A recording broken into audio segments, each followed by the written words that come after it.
Okay, I think we're good.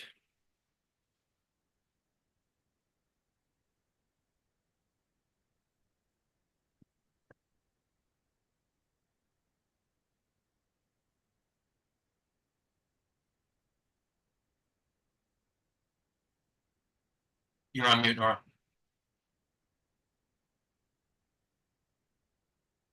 Hi, everyone. Good evening.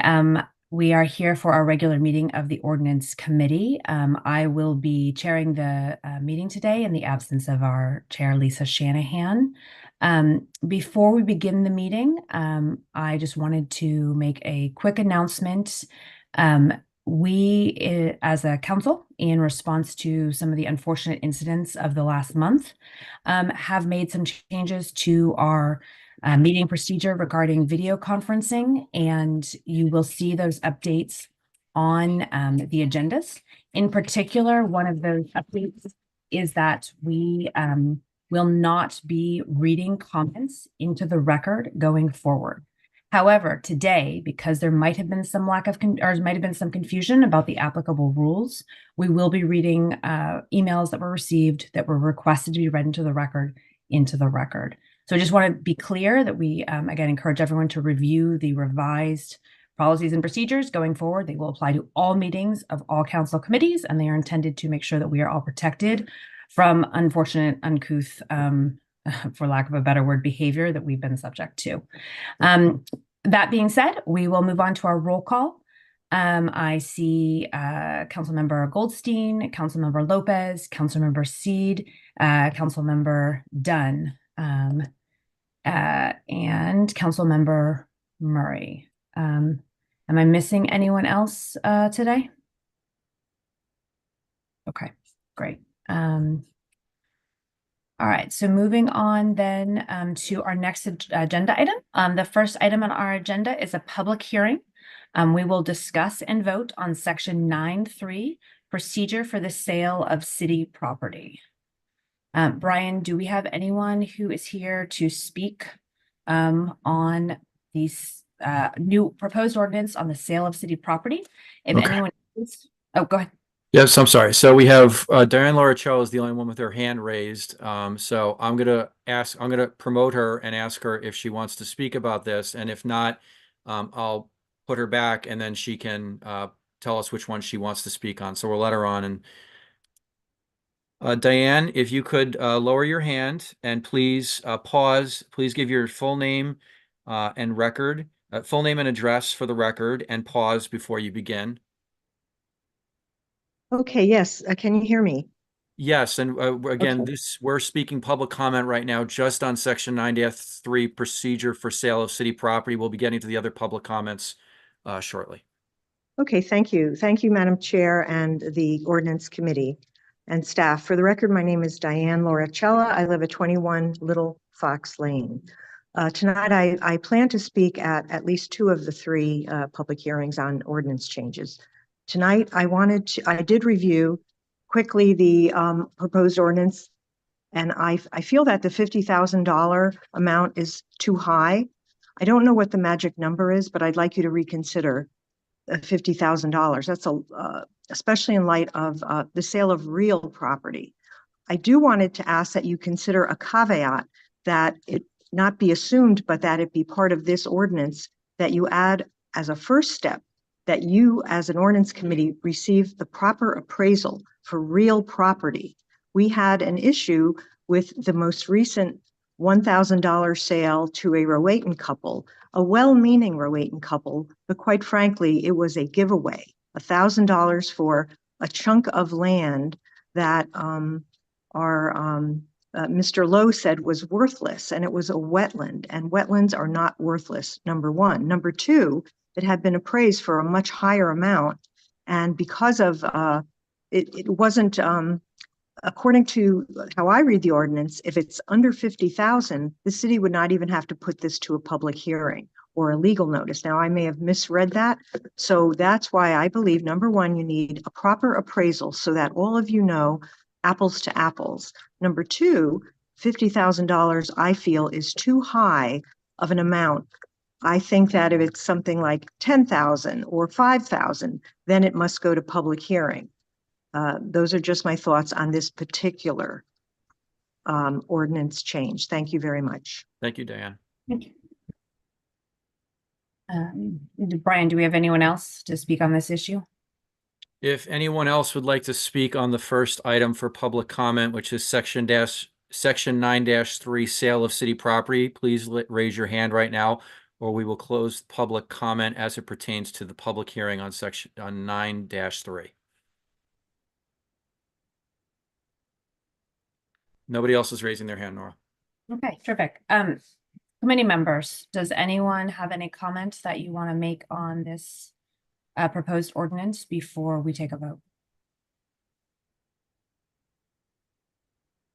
Okay, I will just comment that we have thoroughly discussed this at a number of meetings. We've had feedback from the purchasing agent, from Corporation Counsel, and I think I certainly feel very comfortable that this is the right structure. We have a lot of protections in place with the purchasing agent for these type of sales, and I think I certainly felt very comfortable with that. And Nora, just for the record, Sharon Connors, our purchasing agent, was kind enough to come on to the meeting tonight in case anyone had any questions, so she could answer them. But thank you, Sharon, for stopping by and helping us out here. Thank you, Sharon. We do really appreciate that.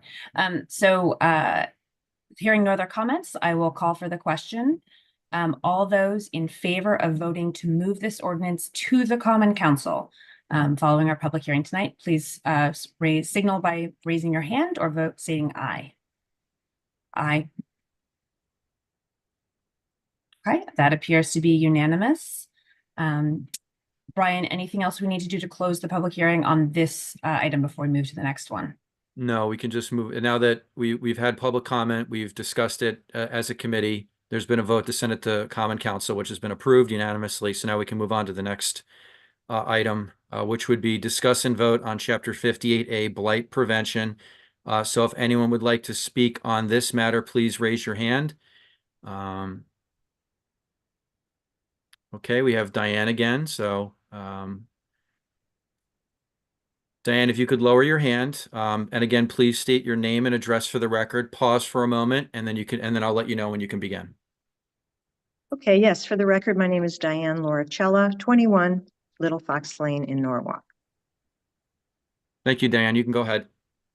Okay, thank you very much, Madam Chair and Ordinance Committee and staff. I looked over the blight proposed changes, and I suggest that you add a caveat that states later on, you didn't look at this, but I do think it's a gap, and that is that the mayor appoints the blight ordinance or zoning citation. I don't have it in front of me because I'm traveling, unfortunately, but I just wanted to see if this, to add that the council needs to approve whoever the zoning citation hearing officer or judge is. It has to be with council approval so that you could check out their qualifications, their demeanor, and their ability to do the job that we need. That's the only thing I wanted to suggest. And as a citizen, I will tell you that I'd love to make sure that what citizens say is really heard by you all, and that we don't feel that everything's already been decided. Some of our suggestions are worthy of discussion. That's why I'm really probably the only one that's going to speak on this tonight. But I would ask that you consider council approval of any appointed officer that the mayor has related to blight. Thank you very much. Thank you, Diane. Mr. Candela, any other folks? Oh, yep, we have one more. Oh, no, wait a minute. Yep, okay, now we're back again here. Hold on. We do have one email, just for the record, that we're going to add to the minutes. It was not asked to be read into the record, so we're going to add it into the minutes afterwards. Anna, if you could lower your hand and unmute yourself, please state your full name and address for the record, and then pause, and then I will tell you when you can begin, please. Thank you. Anna Sebastiak, 4 Gilbert Street. Okay, Anna, go ahead. Thank you. Sure. I'm not sure if my kids are going to let me make this comment, and I didn't write it out. And I don't have the text in front of me, although I did reread it this afternoon. I just wanted to reiterate some requests I had related to kind of taking a deeper look at the blight ordinance. I agree with Ms. Loricella that there needs to be some more parameters around the citation officer. Her recommendation that it get approved by the Common Council, I think, is reasonable. I also think that there should be possibly term limits, or that the council has to find 3 officers to do a rotation on cases or something like that. If you look at what's been going on in hearings for the last several years, I think you'll see where these concerns come from. I would ask that in the statute, in the ordinance, you look at setting guidance on when cases can be adjourned, how long they can be adjourned for. We know that just last week, a possible vendor for the Sono School was nixed because they have an open violation from 2017. I don't see why there should be open violations from 2017. I think if there are, there needs to be more oversight of it to make sure that it makes sense. Transparency in terms of having a website where you can see all the current blight violations and also zoning violations. That website did exist. It's actually still public, but it hasn't been updated since it's either 2017 or 2019, but it's online. You can find it. I ask that that be restarted and that some sort of transparency to the public in terms of active violations be part of the ordinance, that the city needs to publicize, a place where you can see the violations, and that you look more closely at the blight ordinance to see where it can be a little tougher in terms of vehicles parked within the front, side, and rear setbacks, on lawns, not in parking spaces, multiple vehicles, even if they're registered, that having more than a certain number of vehicles could be termed a blight issue in Norwalk. We have a number of properties that have 10, 12 vehicles covering their lawns. And because they haven't created a parking spot and there's not trees growing out of them, it's deemed not a blight issue. I think those were all of my things. Probably not. But I thank you for your time. Have a good night. Thank you, Anna. Thank you very much. I was just gonna say, I think we're getting on 3 minutes, but I appreciate you wrapping up there. Committee members, does anyone have comments that you would like to make on this proposed ordinance?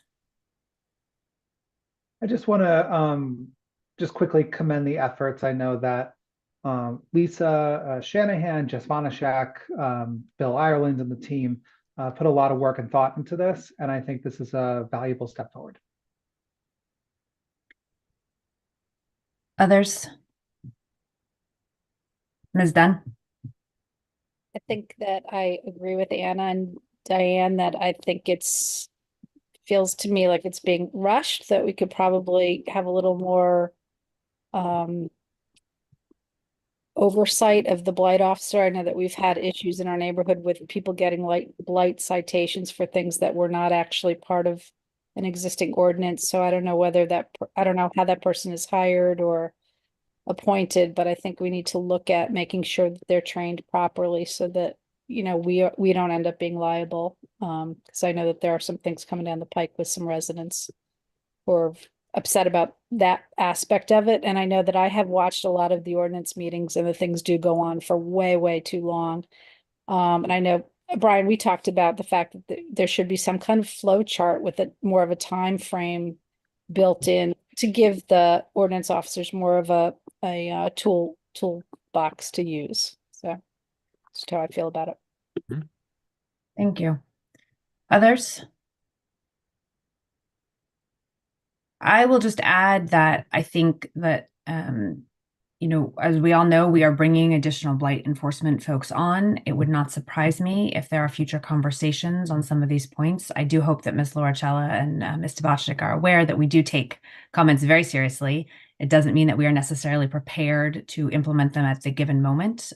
This is all, as we all know, a very iterative process. But I do really appreciate people coming to make these kind of comments because they do get fed in to future conversations.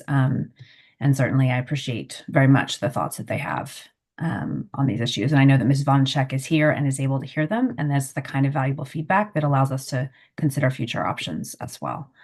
And I'm just to rejoin, and I think that Heather raised some points, and good points. Ordinances are living documents, and the good news is that, if there's something we need to change, or if we think there's something we can, do to improve it, we have the power and the ability to do that. So I think it's good to say that this is an ongoing process and that we're not, just walking away at the end of this. And I think that Ms. Dunn's comments, which express a concern about over-enforcement or enforcement of violations that are not in fact violations, is the necessary counterpoint to Ms. Tabachnik's comments that we are under-enforcing. I think that is exactly the issue that we struggle always with all things, is to get the right balance point, right? And so I think this ordinance is a good step in the right directions. It's correcting some things that have gone uncorrected. It's allowing us to leverage some new things we have under the state changes, and we can continue the conversation. So I appreciate everyone's thoughts on that. Anyone other comments before we call for the vote? Okay, so hearing none, all those in favor, please express by raising your hand or saying aye. To move it to Common Council? Oh, excuse me, pardon me, in order to move this ordinance to Common Council for further vote. Okay. All right, that appears to be unanimous. Yep. So Brian, moving on to the next item. Okay, next item is discuss and vote on ordinance establishing an advisory committee for the reapportionment of Common Council voting districts. Again, for the record, there was a specific request that an email be read into the record, and because this is an ongoing process from a couple of times ago, we're going to read that email into the record and then also attach it to the minutes. Again, going forward, there's new policies now in place that emails that are received are part of the official record, but won't be read in, and they'll be attached to the minutes. But in order to be complete in this process, because we started this before this happened, this email will be read in, but let's open it up to everyone else first and see if anyone else wants to speak on this last matter. We have two people here right now. Go ahead. Right. Brian, while you're doing that, just to clarify to you, in order for emails to be included in the minutes going forward, there will need to be a request that they be included. You're not including every email we receive. So that'll be important. And we do ask people to make sure that they are clear about that in the subject line.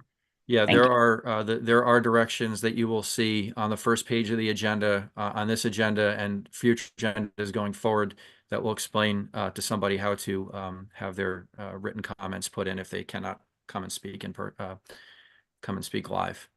Do we have any member of the public that'd like to speak? If so, please raise your hand. Brian, can I ask a question about that? Sure. Is that for all meetings or just for public comment meetings, or is it All meetings? Yep. All meetings. All Okay. meetings. All meetings, So including the council meetings, and we realized that there was, the Zoom bombing led some review of this issue. We realized that there were inconsistencies across the different committees, and inconsistencies create problems. So there is now a firm, and it will apply to all committees, firm policy for all committees and the council itself that have the same expectations, and so we'll have clarity, and there will not be inconsistent procedures. And if some of the people in our neighborhood send us things, we can read them, right? If they request that, I get an email from my next door neighbor, I can read it into the minutes if he doesn't really want to do it. I mean, I think your prerogative as a council member is to represent, you have prerogative as a council member to speak as you wish to speak. I just want to make sure that it's okay with everybody. Okay. Yeah, I mean, as it pertains, if people in the past have sent me emails, I respond to them immediately and advise them that their emails will be attached to the permanent record going forward. So yeah, I mean, if somebody sends you something and and you think it adds something to the conversation, then, you know, you can certainly speak it and provide anybody who you want with credit for those things. It's your prerogative as a council member. Especially people that have communication difficulties speaking and things like that. I think it's important to have that for, you know, the disability awareness of it. Okay. Thank you. I would encourage you to send that email to Brian so that it can go out to the full committee as well. I mean, we do, again, to be clear, I read all the emails that come in. So, you know, it would be helpful to see it in advance. Then you can send it to Brian and he can send it to the whole committee. Yeah, it's not this committee. I'm just, just, okay, thanks. So we've been talking a little bit. There's no one, no members of the public that are still here that have raised their hand. So we're going to close, I guess we'll close public comment and then allow the committee members to speak on this ordinance. Did you want to read the email into the record before we speak? That's there? right. Oh, that's right. I should probably do that first. See, this is why it's good to have more than one person. Okay, so this is from Lisa Brinton and also from Fred Williams. Lisa Brinton, Independent Party Chair, 19 Shorefront Park. Fred Williams, Republican Party Chair, 6 Westview Lane. Dear, and the email will be attached again. Dear members of the Common Council Ordinance Committee, first it says, please read this joint public statement into the record and include in minutes for the February 20th Ordinance Committee meeting. It is also attached as a Word document. Dear members of the Common Council Ordinance Committee, as chairs of the minority parties in Norwalk, we remain grossly disappointed in the public statements and votes by Democratic members of the Ordinance Committee regarding the selection process for convening the Reapportionment Advisory Committee for changing the voting boundaries in the city of Norwalk. The process being forwarded to the full council in record time, we might add, forcefully and deliberately signals to the public that you have absolutely no intention of allowing 45% of the public, including Democrats, Republicans, independents, and unaffiliated voters, to have any voice in redrawing Norwalk's electoral district boundaries. Committee members' response to the minority leader and independent council member is unacceptable. When she asked that the document reflect more than lip service for inclusion of diverse perspectives, the response was to try and gaslight her into believing that the goal of the Democrat majority is to create a nonpartisan committee.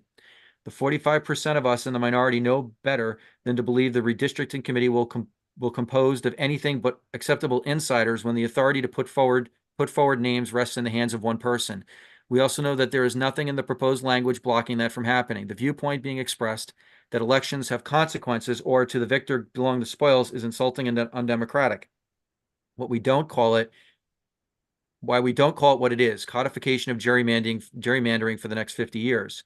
Norwalk remains a gross outlier compared to other Connecticut cities where the minority leader is allowed to appoint individuals with genuine diverse views. The process continues to remain insider baseball and is inconsistent with best practices of neighboring Democrat-controlled cities, Bridgeport, Danbury, Stamford.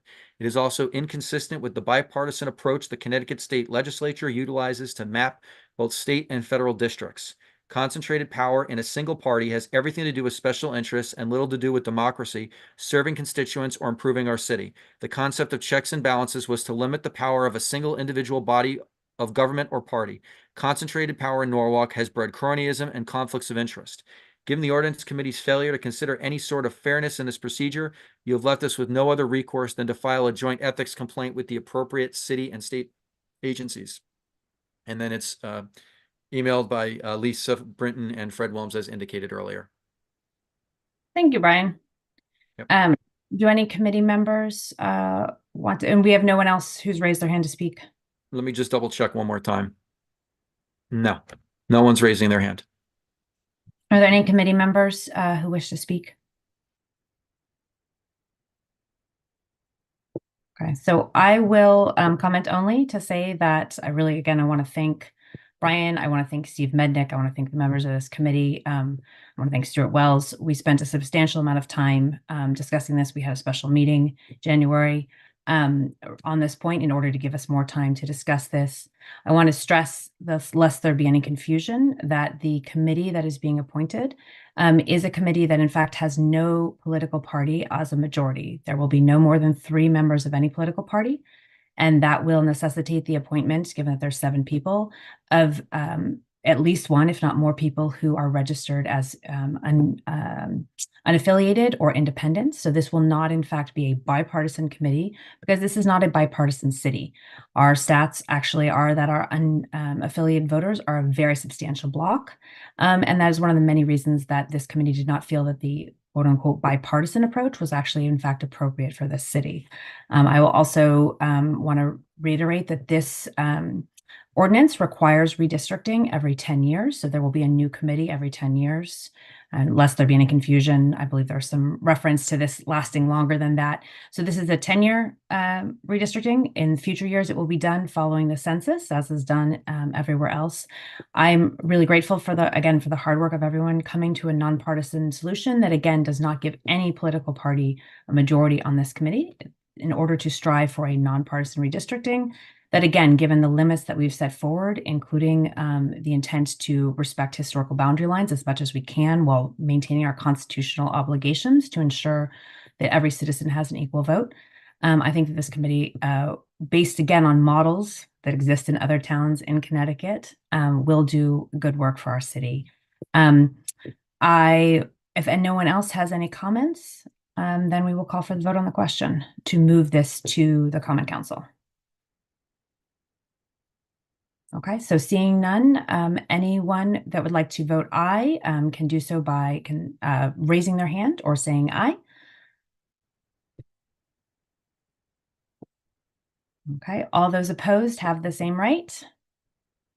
Okay, so I see 5 committee members in favor and 1 committee member, Ms. Dunn, in opposition. Brian, I believe that concludes our public hearings for the evening. That is correct. The last thing on the agenda right now is the acceptance of the January 30th, 2024 special meeting of the Ordinance Committee. And Has anyone had a chance to take a look at those minutes? I will put them up on the screen. In case anyone has any changes, I can make them. Great. And I think, Brian, that we need to call for a motion. Yeah, we have call for well, first let's see if there's any changes, and then we can call for a motion to approve the minutes as amended. Okay. I did see some typos. Okay. Let me, I'm going to take it off the screen so I can make those changes as we're all going through them. And then when I'm done, I can put them up on the screen and everyone have a chance to take a look at what I've done. So please go ahead. So I think it's the second or third to last paragraph. It says Miss Murray called for a roll call vote. On which, on page 7 or? Unfortunately, it's not open for me. It was the second page of the minutes. Yeah, I Second believe page of the minutes. That's correct. It says Okay, Miss hold on. Murray called for a roll call vote.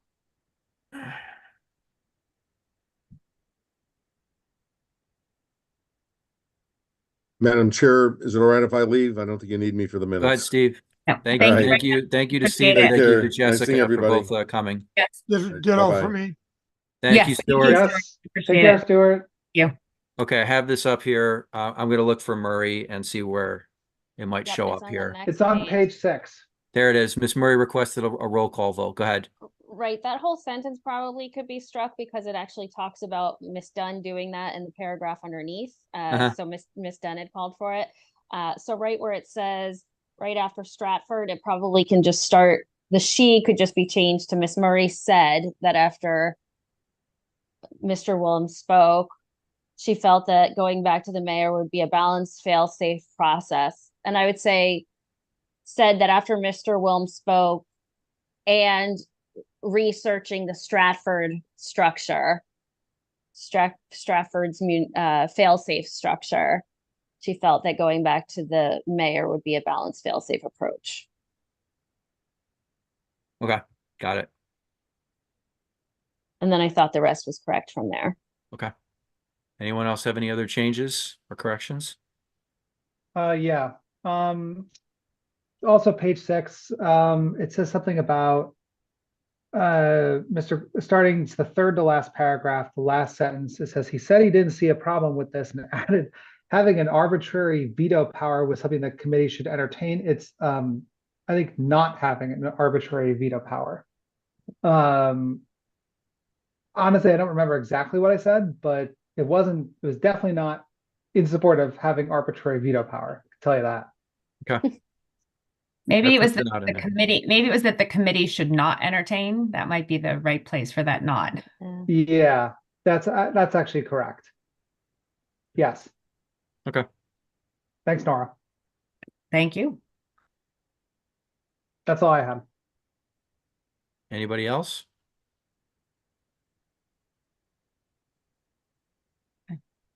All right, so seeing no other corrections, I will call for a vote. All those in Wait, favor. wait. Someone's got to make the motion.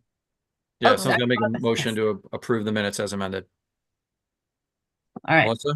Melissa Murray is making the motion to approve the minutes as amended. All those in favor, please signal by raising your hand or saying aye. All those opposed? Okay, the motion passes unanimously. We have approved our minutes as amended. And I believe that concludes our business for tonight. Yeah, so just for the record, all three ordinances that were up for public hearing have been moved to Common Council, and the special meeting minutes from the January 30th meeting have been amended and approved. So those changes will be made and added to the city website.